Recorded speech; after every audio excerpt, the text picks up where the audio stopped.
Good morning student. हम आगे जो हमने लास्ट वीडियो में देखा था गुडविल की विधियाँ।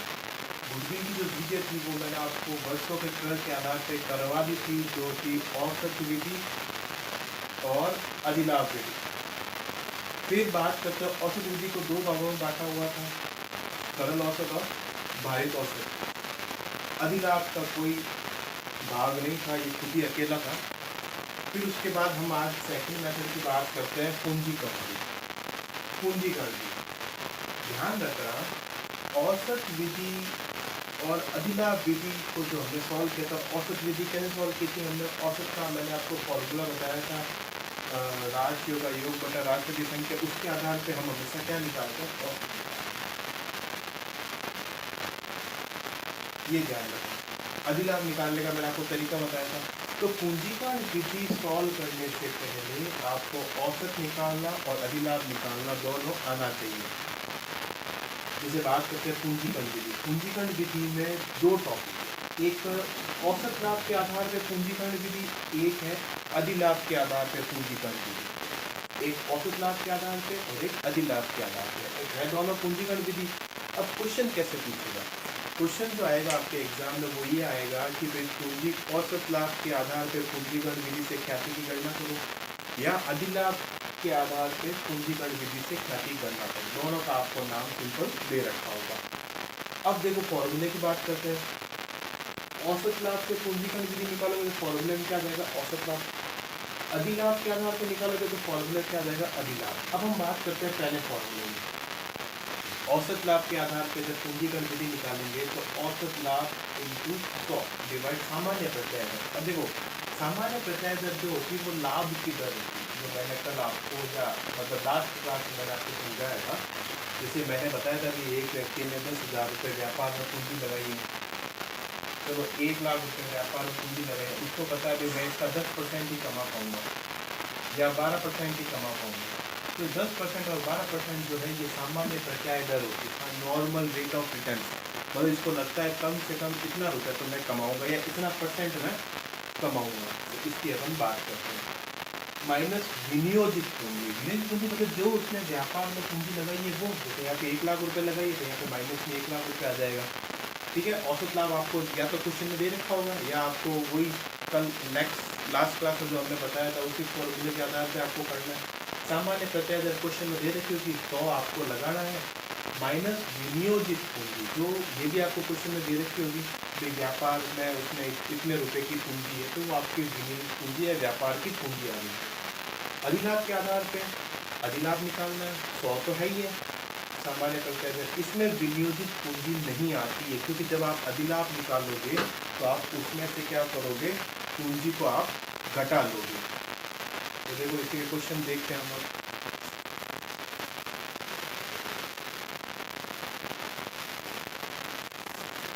देखो बात करते हैं क्वेश्चन की। ये दोनों फॉर्मूले मैंने यहाँ पे लिखे हैं, औसत लाभ के आधार पर और अधिलाभ के आधार। देखो क्वेश्चन पढ़ते हैं। एक फर्म का औसत लाभ कितना है? 15,000 रुपये। औसत लाभ देखो क्वेश्चन में आपको इसमें निकाल के दे रखा है, वरना कहीं कहीं आपको खुद को निकालना पड़ेगा। जैसे 3 साल का लाभ दे दिया, जैसे मान लो आपको दे दिया जैसे 2012 का लाभ, 2013 का लाभ और 2014 का लाभ। यहाँ पे 10,000, 5,000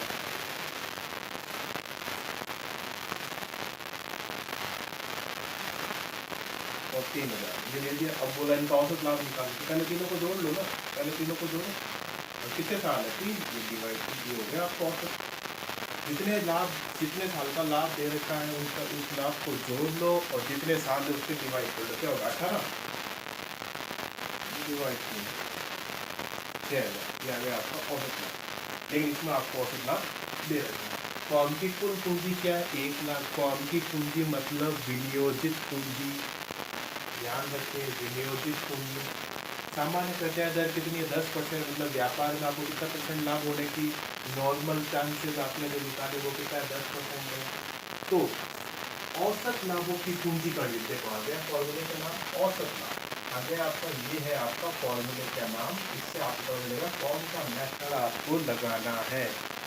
औसत लाभों की पूंजीकरण विधि से आपको ख्याति की गणना करनी है। तो देखो औसत लाभ है ये रहा अपना औसत लाभ के आधार पे पूंजीगण विधि फॉर्मूला आपके पास यही है, लगाओ आंसर सीधा।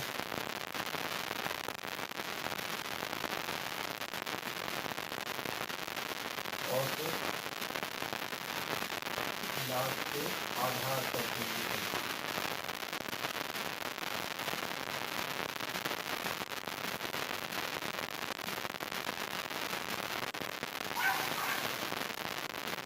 से ख्याति की जाए।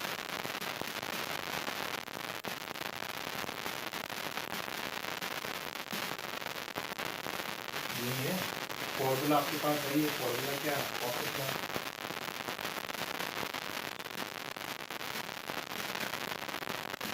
इंटू 100 डिवाइड सामान्य प्रत्याय माइनस विनियोजित पूंजी या फॉर्म की पूंजी। ये था फॉर्मूला। अब औसत लाभ देखो, अगर क्वेश्चन में दे रखा है तो सीधा का सीधा लिख दो, नहीं दे रखा है तो आपको इस तरह से निकालना पड़ेगा। 6000 तो अपना औसत लाभ इसमें दे रखा है 15। तो फॉर्मूले का सामान्य प्रत्याय दर क्या है? 10% माइनस विनियोजित पूंजी कितनी है? व्यापार की पूंजी कितनी है? 1 लाख। सॉल्व कर लो इसको। 10 से 10 काटोगे 15,000 की 50% नेट मार्क माइनस 1 लाख। ये आपका आंसर आएगा। ये आ गया आपकी ख्याति। ये आ गया आपकी ख्याति। एक चीज़ ध्यान रखना, जो भी हम ख्याति के मेथड पढ़ रहे हैं, जो लास्ट क्लास में पढ़ा, जो आज पढ़ रहे हैं और जो आगे पढ़ेंगे मेथड, अगर इस क्लास में कंप्लीट नहीं होते हैं तो सभी को ध्यान रखना, सभी जो ख्याति निकलेगी वो पूरी फर्म की निकलेगी, पूरे व्यापार की निकलेगी, ना कि किसी एक साझेदार। ठीक है ना? ये चीज़ ध्यान रखना। एक साझेदार की कैसे निकालनी है? जो साझेदार आ रहा है उसका हिस्से से गुणा कर दो। जैसे यहाँ पे बात करते हैं, यहाँ पे हमने फॉर्म की ख्याति कितनी निकाली? 50,000। अब मैं क्वेश्चन लेता हूँ, ए बी दोनों साझेदार है 3:2 के। सी आ रहा है 1/5 के लिए। सी 1/5 के लिए आ रहा है तो सी ख्याति कितनी लेके आएगा? वही तो निकालनी है। तो अपने को पता है पूरे व्यापार की ख्याति कितनी है? 50,000। इसमें सी का हिस्सा क्या है? ये आ गई एक साझेदार की ख्याति। मोस्टली आपको सी की निकालनी है। अगर क्वेश्चन बोले ए की निकालो तो 50,000 इंटू, सॉरी ए की आपकी इसमें नहीं निकलेगी, वो दूसरा तरीका है। फिलहाल आप इतना ही समझो कि क्या आ रहा है? 50,000 के लिए आ रहा है 1/5, सॉरी 50,000 ख्याति होती है 1/5 के लिए आ रहा है। ये आपको हो गया आंसर। सी की ख्याति क्या हुई? 10,000 1/5 के आधार पे। मतलब जो भी नया साझेदार आता है तो वो आप फॉर्म की या व्यापार की जो ख्याति निकालोगे उससे उसके हिस्से को मल्टीप्लाई कर लो, गुणा कर लो, आपके आ जाएगी। तो फिलहाल हम जो पढ़ रहे हैं वो सारे पूरे फॉर्म की ख्याति है। अब देखिए, ये हो गया आपका पहला टॉपिक। अब मैं इसी को बोलता हूँ कि आपको औसत लाभों की पूंजीकरण विधि को हटा के अगर हम करते हैं अधिलाभ, अधिलाभों, औसत लाभ को हटा के मैंने यहाँ पे क्या कर दिया? अधिलाभों की पूंजीकरण विधि, मतलब दूसरा फॉर्मूला अधिलाभ के आधार या अधिलाभों की पूंजीकरण विधि। अब इसका जो फॉर्मूला है पहला क्या है? अधिलाभ। तो सबसे पहले आपको अधिलाभ चाहिए और अधिलाभ निकालने के लिए मैं आपको वापस समझा रहा हूँ। अधिलाभ निकालने के लिए आपको ये चीज ध्यान में रखनी है। अधिलाभ का मतलब होता है अधिक लाभ। इसको इंग्लिश में बोलते हैं सुपर प्रॉफिट।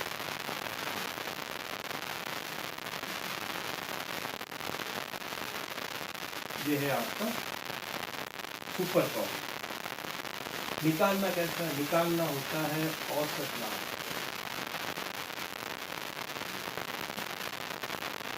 या वास्तविक लाभ। औसत लाभ या वास्तविक लाभ जो आपको क्वेश्चन में दे रखा है, नहीं दे रखा तो औसत लाभ कैसे निकालना, मैंने आपको अभी वो 6,000 निकाल के बताया था। इसमें से आपको माइनस करना, देखो बहुत कम चांस मिलेगा किसी का पारिश्रमिक। ये आपको हर जगह नहीं मिलेगा। एक बार बोर्ड में आ चुका है क्वेश्चन, पारिश्रमिक किसी साझेदार का बाकी हो तो। ये बात करते हैं औसत लाभ, मान लो ये था, इसमें से पारिश्रमिक लेस कर लो। ये जो लेस करने से जो आंसर आएगा ये हो जाएगा आपका शुद्ध लाभ।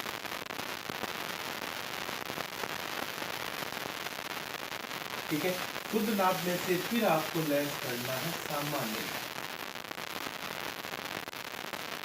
सामान्य लाभ वही जो आपने सोच के बैठे थे भाई 1 लाख का 10% आपका इतना आप कमाओगे, वही तो इसको निकालने का तरीका वही है। इसको निकालने का तरीका है आपके व्यापार में जो आपने पूंजी लगाई है, पूंजी इंटू सामान्य प्रत्यय दर डिवाइड। इसको जो लेस करोगे फिर जो आपका आंसर आएगा वो आपका सुपर प्रॉफिट। ये तरीका है, ये आपको कहीं कहीं आएगा पारिश्रमिक, वरना औसत लाभ में जो सामान्य लाभ लेस कर दो आपका सुपर प्रॉफिट आ जाएगा। जैसे कल मैंने बताया था कि भाई मान लो 1 लाख रुपए है किसी ने व्यापार में लगाए और उसने सोचा भाई मेरे को तो 20% लाभ होगा, इससे ज़्यादा मेरे को लाभ नहीं होगा, मैं कितनी मेहनत कर लूँ 1 लाख रुपए का मेरे को 20% लाभ होगा। 1 लाख का 20% क्या होता है 20,000। इसमें ये सोच लिया भाई मैं कितनी भी मेहनत कर लूँ 20,000 से ज़्यादा मेरे को लाभ नहीं मिलेगा। लेकिन एक्चुअल प्रॉफिट कब होता है साल के एंड में। साल के एंड में उसको पता चला 20 में उसको कितना लाभ हुआ 25,000। सामान्य लाभ जो उसने सोचा वो कितना है 20,000, वास्तविक लाभ कितना है 25,000, तो ज़्यादा कितना होगा 5,000। ये हो गया आपका सुपर प्रॉफिट। तो वास्तविक लाभ में से सामान्य लाभ आप घटाएं, जो आपको लाभ हुआ है इसमें जो आपने लाभ सोचा है उसको घटा लें। अब एक क्वेश्चन था कि ये तो चलो आपको समझ में आ गया। अब मैं ये बोलता हूँ कि हमारा सामान्य लाभ हमने कितना सोचा 20,000, कि हम कितनी मेहनत कर ले हम 20,000 से ज़्यादा हम नहीं कमाएंगे, बट एक्चुअल में लाभ हुआ 15,000। तो इसमें सुपर प्रॉफिट कितना होगा? तो इसमें सुपर प्रॉफिट नहीं होगा, ये आपका प्रॉफिट तो होगा, नॉर्मल प्रॉफिट होगा। सुपर प्रॉफिट का मतलब होता है कि जो आपने सोचा उससे ज़्यादा हुआ, ना कि उससे कम। ज़्यादा हुआ तो सुपर प्रॉफिट है, नहीं हुआ तो सुपर प्रॉफिट नहीं। ये चीज़ आप ध्यान में रखें। तो इसी क्वेश्चन को हम इससे करते हैं। देखो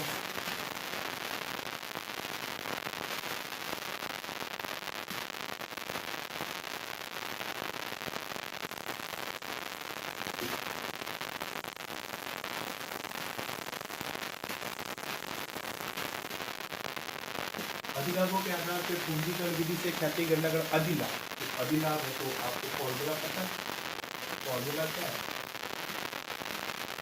अधिलाभ डिवाइड सामान्य प्रत्यय, ये आपका फॉर्मूला। इसमें माइनस पूंजी क्यों नहीं होती? क्योंकि पूंजी का समायोजन हम यहाँ पे कर चुके होते हैं। जब हम अधिलाभ निकालेंगे तो हम पूंजी का समायोजन हम यहाँ पे कर चुके होते हैं। तो देखो यहाँ पे बनाओ वर्किंग नोट, ये आपको क्या निकालना है? अधिलाभ से निकालना है। अधिलाभ निकालने का तरीका मैंने आपको पहले बता दिया है। औसत लाभ आपको क्वेश्चन में दे रखा है।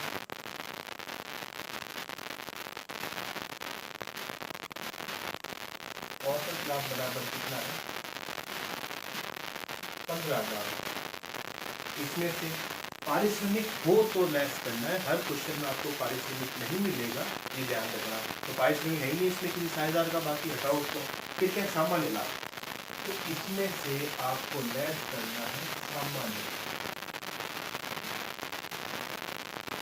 सामान्य लाभ कैसे निकालोगे? सामान्य लाभ निकलता है पूंजी और सामान्य प्रत्यय दर को गुणा करके। पूंजी कितनी है व्यापार की 1 लाख, और सामान्य प्रत्यय दर कितना है 10%। यही है, बस यही तो है। पूंजी 1 लाख, सामान्य प्रत्यय दर डिवाइड 100। इसको सॉल्व करोगे तो 1 लाख का 10% आता है 10। मैंने आपको अभी बताया है कि वास्तविक या औसत लाभ में से सामान्य लाभ घटा दोगे तो आपका जो लाभ ज़्यादा बचेगा वो होगा आपका सुपर प्रॉफिट या अधिलाभ। आ गया आपका सुपर प्रॉफिट वर्ग फॉर्मूले में। सुपर प्रॉफिट कितना है 5,000 इंटू 100 डिवाइड सामान्य प्रत्यय दर कितनी है आपकी 10%। 0 से 0 कट गया, 5,000 इंटू 10 कितने होते हैं 50। ये आ गया आपका आंसर। दोनों मेथड से इस क्वेश्चन को सॉल्व किया। नेक्स्ट क्वेश्चन देखते हैं।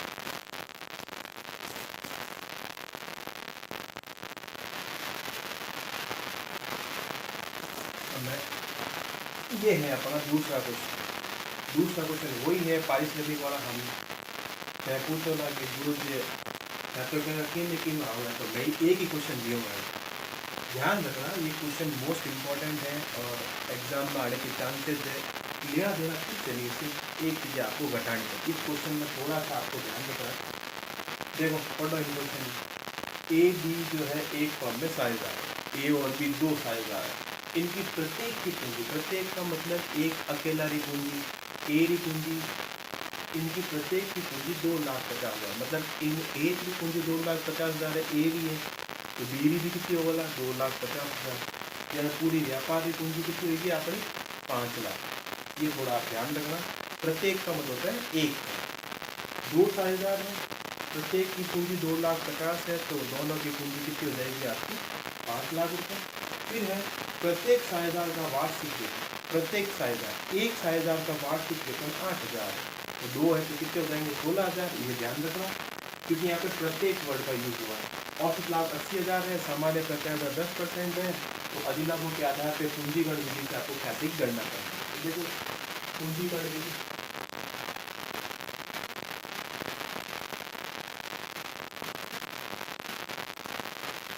आधार क्या ले रहे हैं अधिलाभ, ये थोड़ा ध्यान रखें। हार्ड नहीं है, अच्छा नहीं है।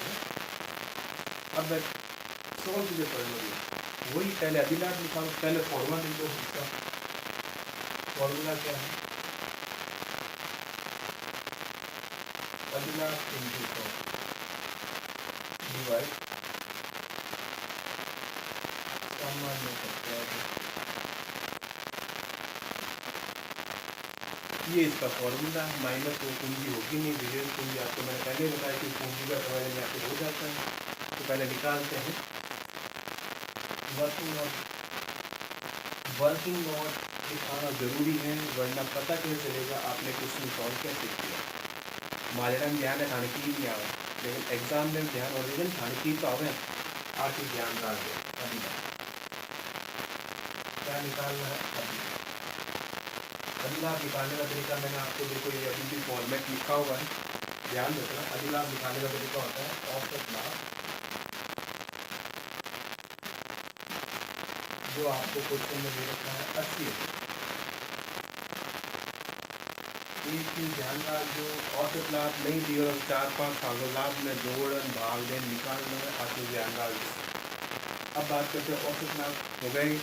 अब औसत लाभ में से मैंने बताया था पारिश्रमिक कभी कभी लेस होता है। अगर क्वेश्चन में है तो देखो इसमें वेतन दे रखा है सैलरी, सैलरी क्या होती है पारिश्रमिक, काम करने के बदले जो मिलता है वो पारिश्रमिक होता है।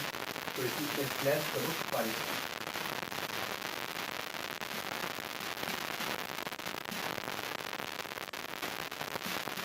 पारिश्रमिक जो है 8,001 का, अपने पास दो साझेदार है कितना हो जाएगा 16। गैस को 16,000 बारह कितना रुपया प्रॉफिट किया गया आपका शुद्ध लाभ। ये जरूरी नहीं है हर क्वेश्चन में, कभी कभार ही आता है। हो गया। फिर इसमें से आपको लेस करना है सामान्य लाभ, जो हमने पहले भी किया था।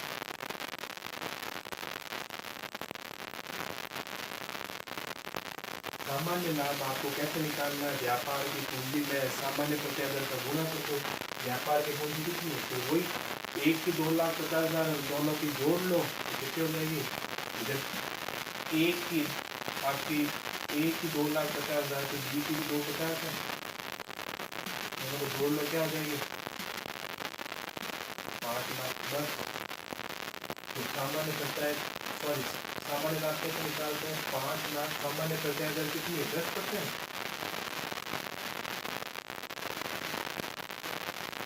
कितना लेना 50, कितना हो जाएगा निकाल लो 14,000। ये आ गया आपका एचपी मतलब सुपर प्रॉफिट पुलिस वालों में। अब बात करते हैं आगे तो फॉर्मूला में 14,000 इंटू 100 सामान्य प्रत्यादर 10%, 0 काट दिए, 2 बच जाएंगे, 0 कटा है, 0 कटा है, 4 मत काट दो, यूनिक डिओडो 104/4 और 4 काट दिया आंसर 10। और यूँ नहीं करना, 0 0 इज कटेला। ठीक है, ये आपका क्वेश्चन सॉल्व। कोई समस्या हो मेरी बात सुनो, कॉल कर सकते हो, व्हाट्सएप पे बता देना, वापस मैं आपको सॉल्यूशन दे दूँगा। जो भी आपको क्वेश्चन समझ में नहीं आता है वापस मुझसे पूछो, आपकी मैं प्रॉब्लम सॉल्व कर दूँ। काफ़ी पूछते भी हैं, उनको प्रॉब्लम सॉल्व भी होती है, तो ये थोड़ा आप ध्यान में रखें। तो ये आपका दूसरा क्वेश्चन, मतलब आपका जो पूंजीकरण विधि है ये आपका टॉपिक खत्म हुआ यहाँ पे।